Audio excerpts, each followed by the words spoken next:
starting in verse 4, hear these words. Rejoice in the Lord always. Again, I will say, rejoice. Let your gentleness be known to all men. The Lord is at hand. Be anxious for nothing, but in everything by prayer and supplication with thanksgiving, let your requests be made known to God. And the peace of God, which surpasseth all understanding, will guard your hearts and minds through Christ Jesus. The grass withers, the flowers thereof fadeth away, but the word of our God shall stand forever. You may be seated in the presence of the Lord. This letter, particularly this fourth chapter, Paul is concluding this letter. Remember, he is in prison. He is writing to people, and oftentimes when we read Scripture, we tend to think that the people when we read it from, it's called hermeneutic, from our particular point of view. We read it from our point of view. And we think that the people to whom he is writing are going through the same things that we are. But the truth of the matter is that most of the first century church would be embarrassed about the stuff that we complain about. I mean, because we complain about not having the houses that we want or the cars that we want. And for them, it was a struggle to eat, to live, to not be eaten, to not be beaten, to not be thrown in jail because they had faith. Can you imagine when we get to heaven and we're standing around the throne of God and we're talking to each other about how we had to struggle, and John the Baptist is going to come and say, when I was on Patmos, that hard, rocky island filled with snakes, I was isolated. I was left there to die separated. I had been banished. John the writer will say that then John the Baptist will say, well, you know, I got beheaded. I lost my head behind the dance. And Peter was going to say, well, you know, they crucified me upside down. That's why they have those crosses, the St. Peter's cross. And then I'll say, you know how long I had to keep an iPhone 10 when the 11 came out?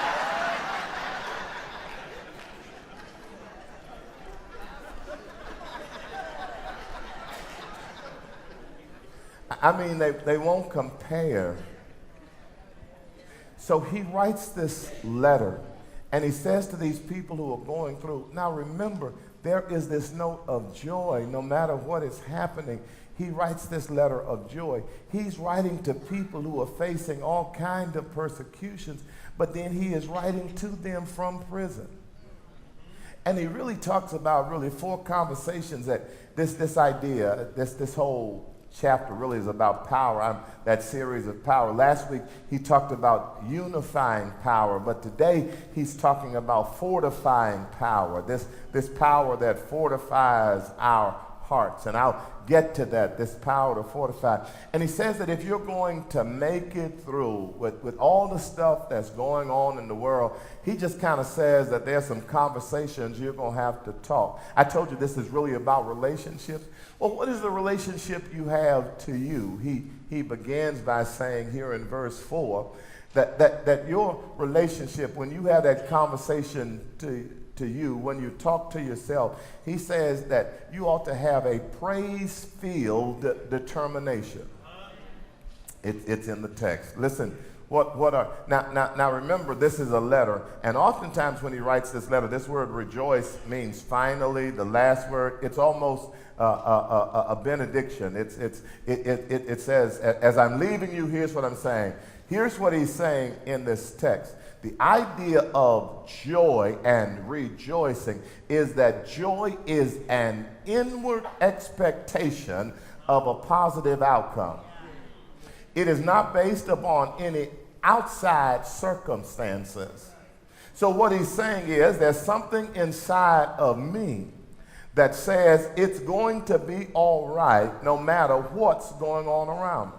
How do I know this? I'm so glad you asked. You remember in chapter 3, he had just told us for our citizenship, our lifestyle is in heaven. We are already citizens of heaven. And then later on in verse 5, he's going to use a Greek term, maranatha, that the Lord is near. He says, because we are citizens of heaven and God and Jesus is coming to get us, or Jesus is close by us, it is ours to say to ourselves, be joyful. And this idea, I like it because it means keep refilling yourself with joy. He says that it is not a one-time thing. Okay, I'm joyful, it's over now, but I got to keep on refilling myself with joy, because the truth of the matter is life keeps on taking me down. That's why I got to keep saying to myself, my hands I'm going to raise, my mouth is going to be full with praise, my feet are going to dance, not because of what's going on around me, but because of what I got on the inside of me.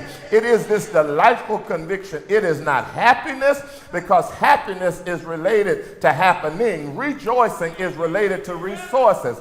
If I got happy happenings, if I got good happenings, I can be happy. If everything is going the way I want it, I can be happy. But rejoicing is related to resources. So even when I'm not happy, I can rejoice because I've got some resources.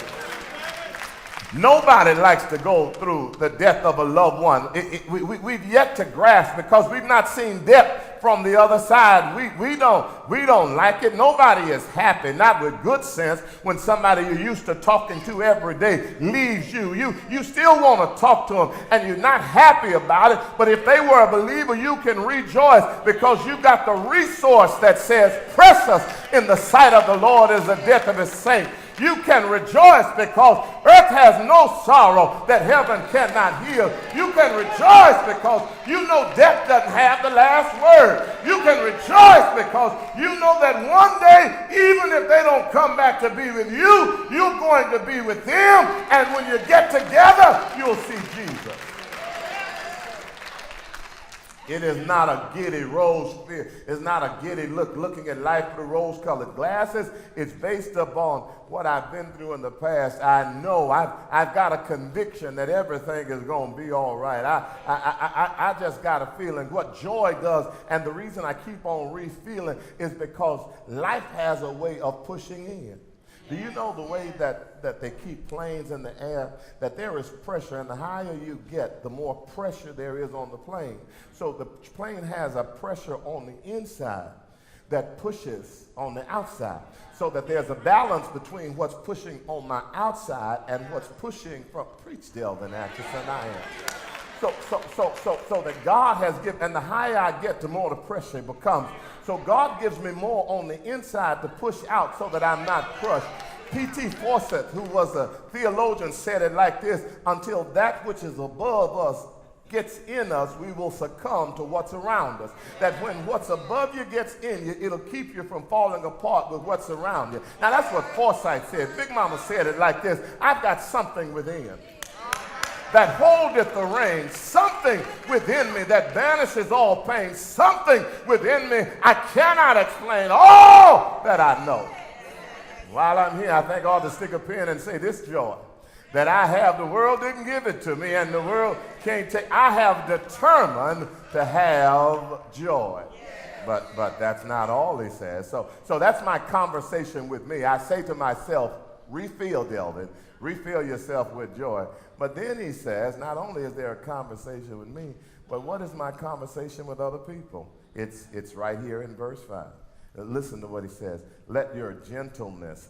I like this verse, y'all, because some will say your compassion. I not only ought to have a praise-filled determination, I ought to have a pleasant disposition. Listen to the way this reads in the Greek. And you can start shouting, it won't even scare me. It says, let your sweet reasonableness, your forbearance, your being satisfied with less than you are due, become known to all men, because the Lord is near. There are some believers who love to brag about how they can get back. And this writer would say, now you can spend your life getting back, or you can go ahead and get ahead.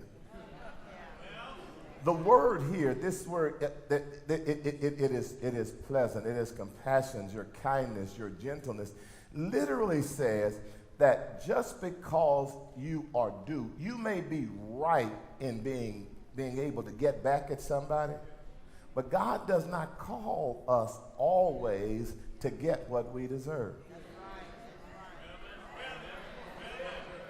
Because we live in a culture that says, now listen, if you let folk run over you, they're going to run over you. Baby, what you got to do is you got to check them. You got to let them know. And we have folk who love, I am not the one. Baby, come on, talk to me if you know anybody. I'm not talking about you, I'm talking about somebody on your row. But don't look, because they might be looking at you. One thing about them, I want them to know I'm a Christian, but I'm not weak. And when they told me, listen, do you know for me, the true sign of Christian maturity is when a Christian has been wrong and can still maintain a level of dignity.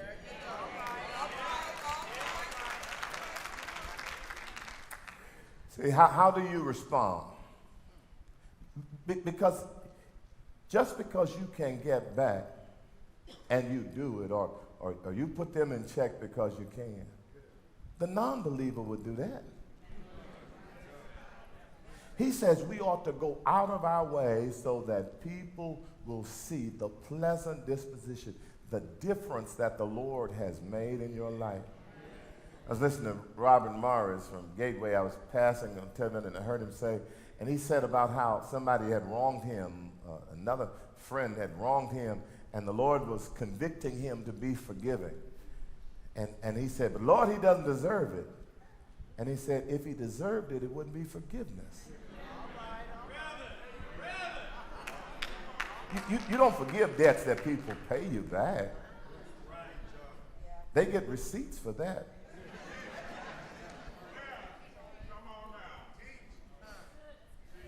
Here it is. Here it is.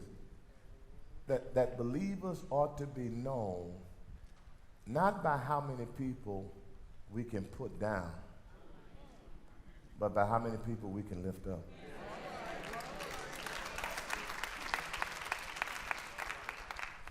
Christianity at its strength is not weakness. I'm not saying we are run over, but I'm saying we don't fall into every fight. That there's something about us that says this person is different. There ought to be something about us that when people look at us, they know we are different. You know, you got a choice if you're going to be a believer. He says the conversation you have with yourself is that you can either be a thermostat or a thermometer. A thermometer reflects the temperature. A thermostat regulates the temperature. And there are some believers who, in every time a situation is hot, they get hot. I got right in there with them. I mixed it up right in there with them. They found out they saw the other side of me. But you've got to learn that Christian growth is not reflecting the temperature in the room, but it's regulating the temperature in the room. I'm learning, and I told him I was going to tell this on Chester Anderson, who was our church administrator. I have watched people say stuff to Chester, and I wanted to say some stuff back to him, and I started looking for bad words, so I text Patrick or Jude, because I know they would have some. I mean, they would look them up. They would Google them. They don't have them. They would Google them. They don't have them. But I seen Chester just, okay. Part of Christian growth is saying, okay, you're mad, but I'm not going to let you make me mad. I'm going to bring it down so that when we leave here, because you know what I've discovered about most arguments? You take this for what it's worth. That after the first 5 to 10 minutes, it stops being over the principle. Somebody will say, I believe this way. You'll say, I believe this way. That goes on by 5 minutes, and then after that, it starts to be personal. And no believer who's trying to get people into the kingdom, who's trying to build a congregation, trying to build a community of faith, ought to let other people decide what the temperature is going to be. We ought to have such an attitude, we ought to have such a reflection of God in our disposition. And we're like that lady who was standing on the corner. That lady was on the corner. I've heard this story, and she was on a cold day in Chicago. She sees a young man who doesn't have a coat. She takes him into the dry goods store and buys him a coat. She said, "Young man, have you eaten?" He said, "No." She feeds him, and when she gets ready to leave, he said, "Wait a minute, ma'am, are you God's wife?" She said, "No, I'm his daughter." He said, "I knew y'all were kin."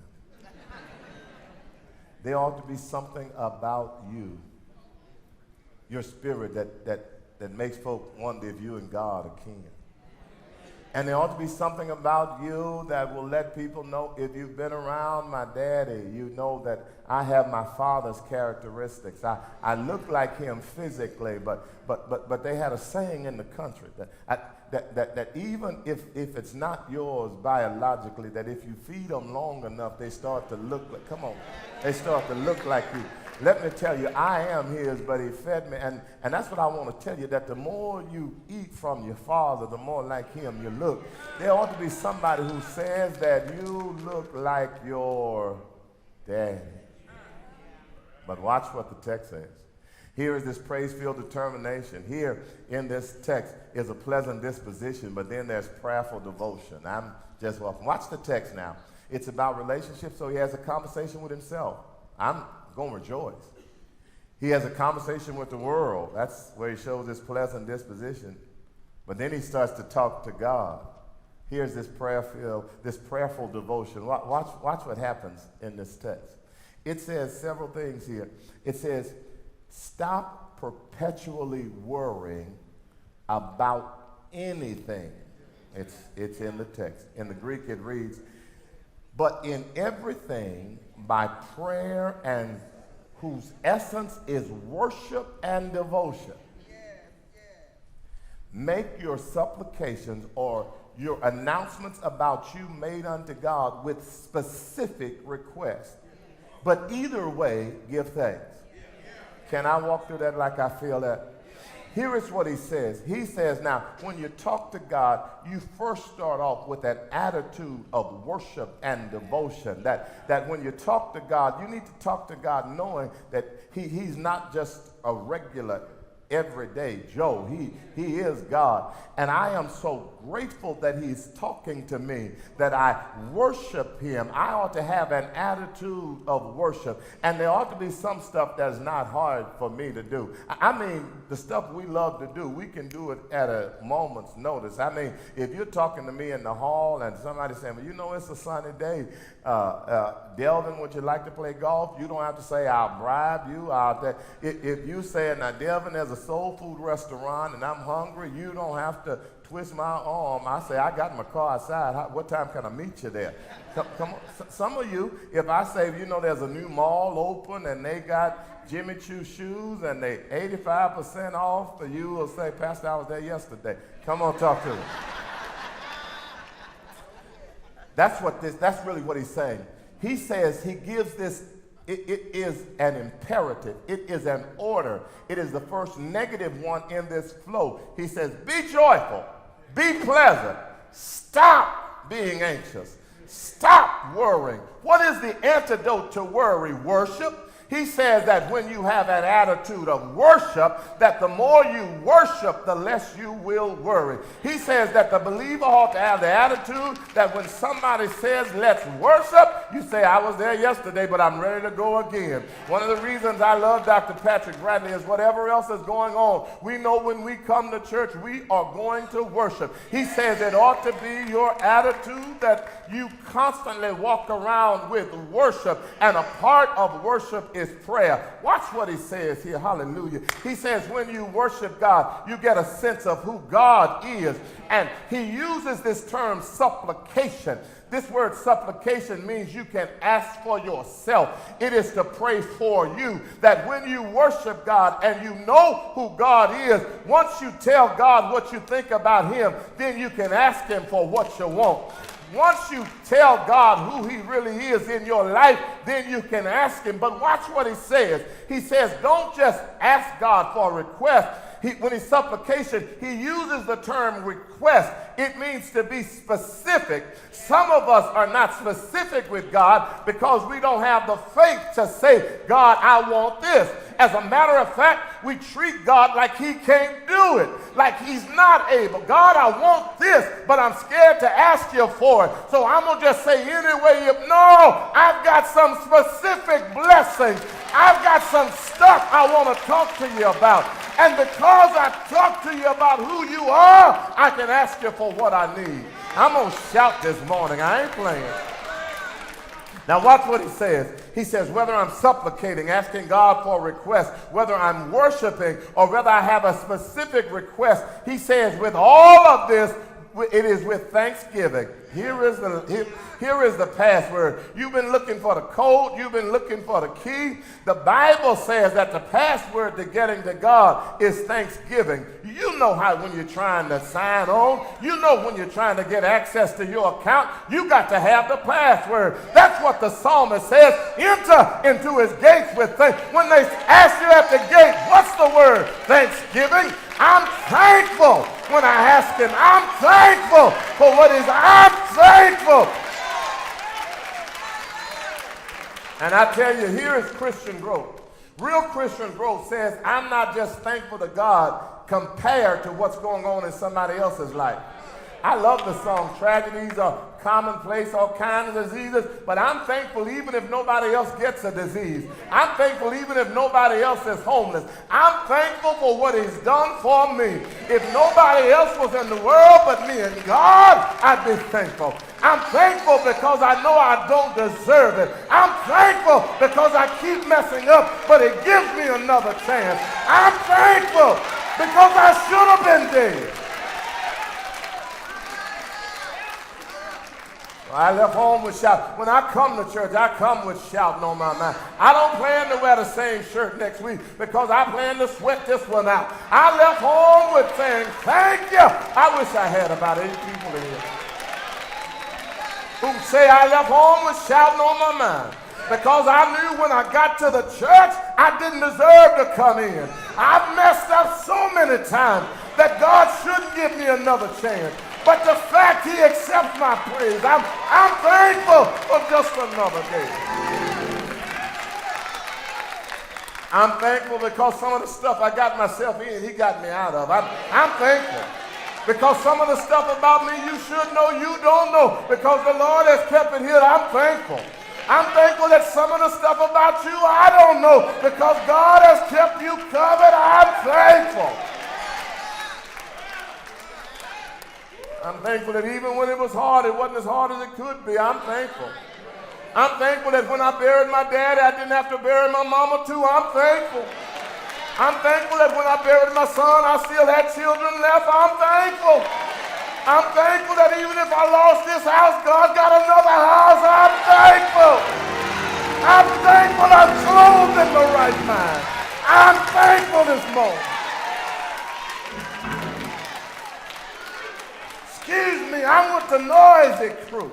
And I get happy in a minute because when I think about the goodness of God. Hey, hey, hey.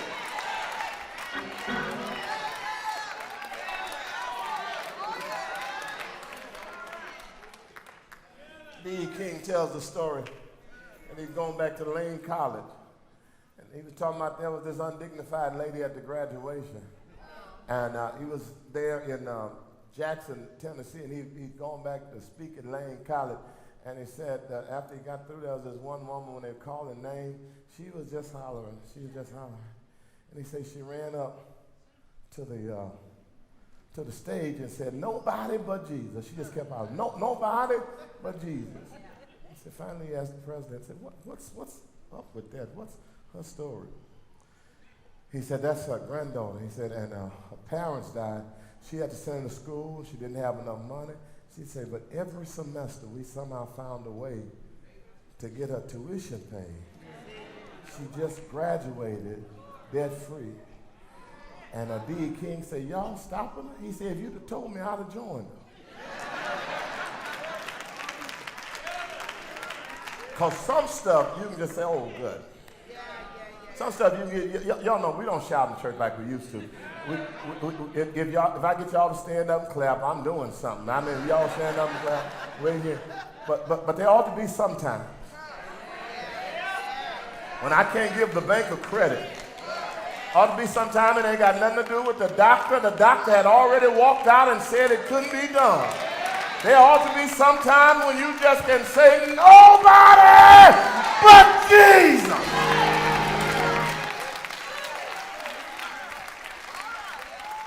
I'm out of here, but I got to say, I was going to quit, but verse 7 said, D, say a word about me. I got to say it. Here is verse 7 is the real shout. Because here's what happens in verse 7. I told you he has a conversation with himself. Rejoice. He has a conversation with people around him. That's that pleasant disposition. He has a conversation to God. That's a prayerful devotion. But then God takes over the conversation and gives him a powerful defense. He said, the peace of God, this inner contentment, that, watch this word. He says, it's the idea, it's a military term, it's a sentry, it's a defense. He says literally that God's peace will take hostage of your heart. That God builds a fort around your heart with his peace. And he says it is an indescribable peace. I can't explain it. I love words. I'm always trying to learn, but I can't, this idea, he says it surpasses understanding. I don't know why God does what he does. I know I'm not the only one in the don't know why group. Am I the only one here who can testify that when folk are asking you why you're blessed and you want to tell them, ain't no need of you hating. I don't know why I'm blessed. I'm just as shocked as you are. Can I get just 2 shocked saints in here to testify? That you know the blessings you have, you don't deserve it. He says, but that peace has guarded my heart. And when God guards your heart, he watches what goes in it. And when he watches what goes in it, he can control what comes out of it. So I'm not going to be tripping about stuff. The world can fall apart if it want to, but I've got a peace that's going to keep me singing. Like a bird in a limb on a storm. And on a bird in a storm on a limb, I can say, I got a feeling that everything is going to be all right. I got a peace that's beyond comprehension. I just got a feeling that God's going to work it out for my good. I'm not going to be tripping. I'm not going to fall apart. That's why I'm not going to be anxious. I'm out of here. My wife was telling me that yesterday at the CEO meeting, the Christian entrepreneurs meeting, that I think she said Dale was testifying about a man who came and who had told him that he had been in a storm. He said that the alarm had gone off and they had a room that they went to, and his wife just kept fussing at him to get in the room, and so he wouldn't make his wife mad. He went into the room, and when they went into the room, they closed everything, and while they were in the room, the storm passed, and he's thinking to himself, I don't know why she tripping, ain't nothing happening, I'm in here so she won't be saying anything. But when he came outside, the only thing that was left was the room that they were in. The storm had passed over and destroyed all around it, but the room had kept it covered. I'm out of here when I shout on this, that life can put you in a storm, but I got some good news, that God is able to keep you covered in the midst of a storm. I've seen the lightning flash. I've heard the thunder roll. I felt sin breakers dashing, trying to conquer my soul. But I heard the voice of Jesus telling me still to fight on. He promised never to leave me, never to leave me alone. Is there anybody here who can say he's shelter in the time of storm? Is there anybody here that just want to thank him for watching over you? Thank him for how he kept you. Thank him because he never left you. Ain't he all right? Ain't he all right? Ain't he all right?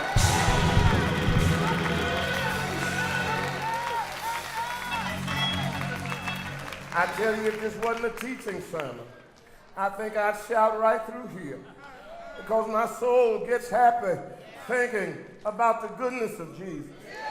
My soul gets happy thinking about where the Lord has brought me from. And every now and then, I just want to shout about his goodness. I had somebody tell me that when the preacher starts to hoop, that's when I turn him off. But I stopped by to tell somebody, turn me off, because this hoop ain't for you.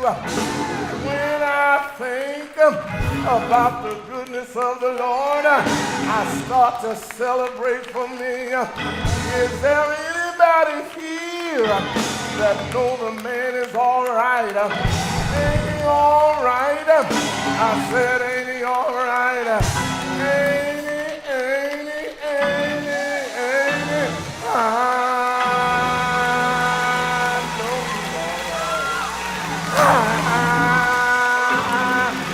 know he's all right.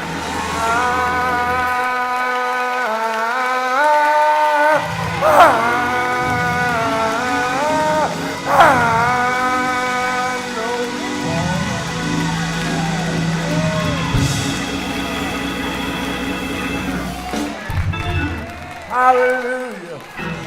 Hallelujah. Glory, glory, glory, glory.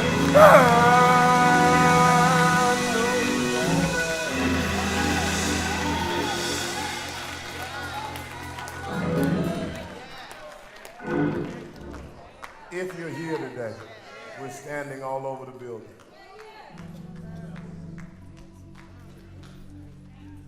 I got a feeling